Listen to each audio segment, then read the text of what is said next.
Η Μαρτίνεθ είναι από την Ιταλία, πρώην Κουβανή. Εδώ είναι η νέα Ελληνίδα πρωταθλήτρια, ένα κορίτσι μπροστά. Η Πιάτης, η οποία προηγήθηκε μεγάλη Ρωσίδα πρωταθλήτρια, πήρε σε 13 μέτρα και 91. Και η Γραμματικοπούλου, που επίσης έχει πηδήσει λίγο νωρίτερα, 13 μέτρα και 45 εκατοστά.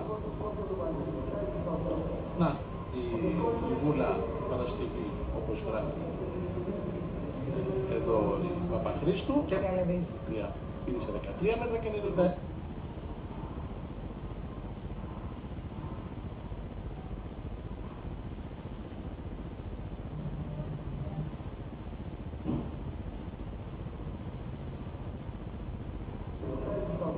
Να, η Βούλα Παρασκευή.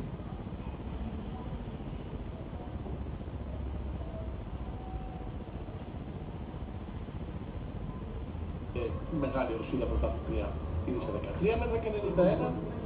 Και η Γραμματικοπούλου, που επίσης έχει πηδήσει λίγο νωρίτερα, 13 μέτρα και 45 εκατοστά.